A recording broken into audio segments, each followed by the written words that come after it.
Let's talk about spring training. And Steve, do we overplay the magic of spring training? Is it work for you guys? Is it playtime? Is it what?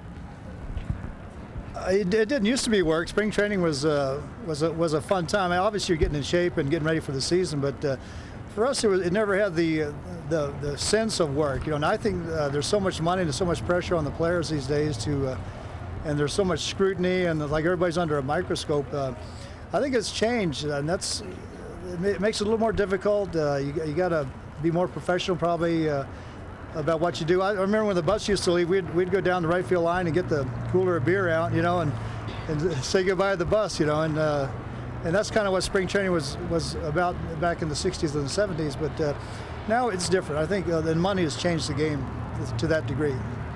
You were traded relatively early in your career as Steve Carlton, along with Mark the Bird Fidrich and Jack Morris. When you were traded from the Cardinals, you had gone through a fairly rancorous holdout there.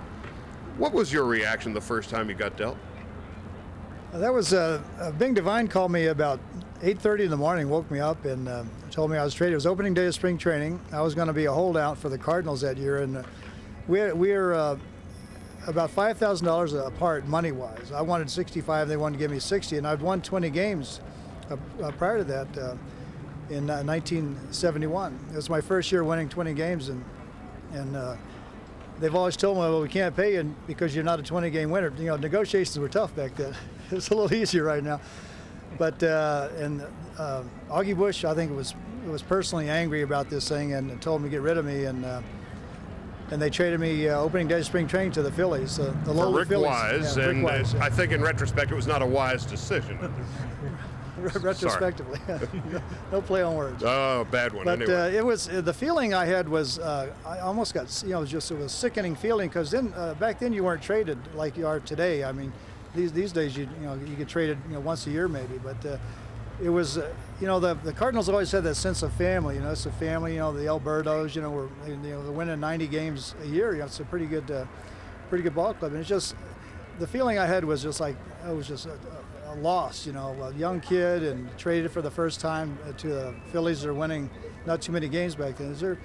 It was a difficult time. I actually called Bing Devine back and said, "I'll take your offer." He said, "You're out of here too late." So, $5,000 and see ya. So much for family. It was a bad feeling, but I got when I went to the Phillies, I got the 5 I wanted, and Rick Wise, he wanted 5 from the Phillies. So it really wasn't about money. It was about it was personal.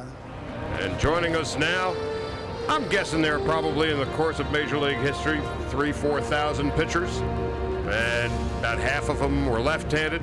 Well, only one of them is truly known as Lefty. The 4-time Cy Young Award winner. Came up with the Cardinals in '65, went to the Phillies in '72, and folks forget that he finished up with the Giants and the White Sox, the Indians and Twins finally in 1988. And of course, the great Hall of Famer Steve Carlton is with us now. When you went to spring in '68, that was the year you started fooling around with that slider. And then your entire career changed. What was it that you were able to learn and master, and how is it you were able to make such a dramatic change? Well, Timmy McCarver always said, you don't intimidate left-handed hitters, because right over the top, the big curveball over the top and the riding fastball, and never dropped down out here. So I couldn't get the guys to budge, as far as giving it to the plate. And so I started messing around with a slider. So I asked Gibson, I said, how do you throw your slider? He said, well, I get it down here and I turn it somewhere, and he always had elbow problems. I said, well, I know I want a slider, but I don't want to turn it. I said, so I developed the slider backwards by what I didn't want to do with the pitch. So it started out as a cutter, and as I played around with it and changed my hand position, I started to get it to go down, and I threw it the whole year in 1968. That year we toured Japan for 5 weeks, and Sadaharu hit a home run or two off me because I wasn't really throwing it in the game. I said, and I was, curveball, fastball, and he'd pick that foot up. He'd stay right there. He was really a disciplined hitter, and launched a couple, into the stands out there. And I said, well, it's time to break it out. We got to figure out a way to get this guy out because he's such a good hitter, such a small strike zone. he was like a Joe Morgan as far as strike zone, but a much more powerful hitter, you know. And so I started throwing it. You know, the first time I threw it right at his ribs, you know, and he just bailed. He got that foot up, and then he just bailed, and it came back over the plate for a strike. So I said, I felt I had a pretty good pitch to work with. So. What was it about McCarver, the combination of you two working so well together? You know, Timmy, he worked very well with me, but he handled the whole staff. Like Gibby loved to throw to him. Timmy's still got a thumb that's bent way back like that because Gibson and myself, mainly Gibby, that hard sinking fastball of his. But you know, he had handled a couple other guys when he was with the Phillies, handled Rufin, and when they were having problems, and he could really straighten out. But what he did, he never showed a hitter anything until he absolutely had to. You know, he might go you know, a couple innings without showing the hitter all your pitches. You know, now they pitch the first 5 pitches, the hitter's seen all your pitches. You know, but he was very disciplined about how to get guys down. He knew their weaknesses. He always saved them for run-scoring situations. If there's nobody on base, we'd get you down a different way. If there's a man in scoring position, we'd go back to your weakness. So he had his uncanny ability. Remember, he's a great bridge player in his time, and he remembered sequences and hitters and everything about it. He was the pitching chart, you know, and we didn't have to think about it. It was easy. You know, there are a lot of baseball fans who have never heard you speak before. This is the first time they're hearing your voice. And I'm wondering, because you were basically a code of silence for most of your 24 years in the big leagues, certainly from Philadelphia on. What was the source of that? Why did you close the door on us? Well, I just got tired of some of the print media, the misquotes and the no quotes, and in particular, I remember a couple times of spending a half an hour with one guy, one-on-one, local print guy there in Philadelphia, and the next day there wasn't anything mentioned about what we talked about. I said, well, it's wasting my time, you know, and I